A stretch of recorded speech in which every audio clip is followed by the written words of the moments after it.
Friends, ಗುಡ್ಡೆಯಲ್ಲಿ ಎಳತ್ತೆ ಚೋರೆ ಉಂಟಾಯ್ತಾ. ಈಗ ಹೇಗಾದರೂ season, ನಾವಿನ್ನೀಗ ಗುಡ್ಡೆಗೆ ಹೋಗಿ ಆ ಚೋರೆಗಳನ್ನೆಲ್ಲ ಕೊಯ್ದು ತಗೊಂಡು ಬರುವ. ತೊಂಡೆಕಾಯಿ ಮತ್ತು ಚೋರೆ ಪಲ್ಯ ಅಂತ ಹೇಳಿದ್ರೆ ಉಂಟಲ್ಲ, ಭಯಂಕರ ರುಚಿ ಅದಕ್ಕೆ. ಮೆಟ್ಗತ್ತಿಯಲ್ಲಿ ಕೊರಿಯುವಂಥದ್ದು, ಎಲ್ಲ ಸೊನೆ ಇರ್ತದಿಲ್ಲ ಇದ್ರೆ.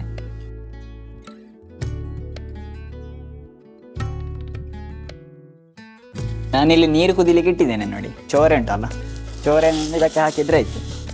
ತಟ್ಟೆ ಮುಚ್ಚಿಡ್ತೇನೆ, 5 ನಿಮಿಷದಲ್ಲಿ ಅದು ಬೇಯ್ತದೆ. ತೊಂಡೆಕಾಯಿನೊಂದು ಈ ರೀತಿಯಾಗಿ 4, ಹೀಗೆ 4, 8. ಇನ್ನೀಗ ಈ ಬಾಣಲೆಯಲ್ಲಿ ಈ ಕೊರೆದಿಟ್ಟಂಥ ತೊಂಡೆಕಾಯನ್ನು ಹಾಕಿ ಒಂದು ಬೇಯಿಸಿಕೊಳ್ಳೋದು.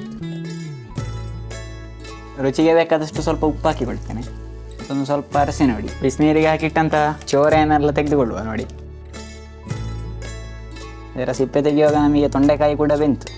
ಈಗ ತೊಂಡೆಕಾಯಿಯನ್ನು ಕೂಡ ಇದರೊಟ್ಟಿಗೆ ಸೇರಿಸಿಕೊಳ್ತೇನೆ. ಸ್ವಲ್ಪ ಕಾಯಿ ತುರಿ, ಒಂದು 3 ಹಸಿಮೆಣಸು, ಸ್ವಲ್ಪ ಸಾಸಿವೆ, ಸ್ವಲ್ಪ ಜೀರಿಗೆ, ಮಸಾಲೆ ಎಲ್ಲ ಹುಡಿ ಮಾಡಿ ತಗೊಂಡು ಬಂದಾಗಿದೆ. ಇನ್ನೀಗ ಇದಕ್ಕೊಂದು ಒಗ್ಗರಣೆ ಮಾಡುವ ಕೆಲಸ ಮಾತ್ರ ಬಾಕಿ ಇರುವಂಥದ್ದು.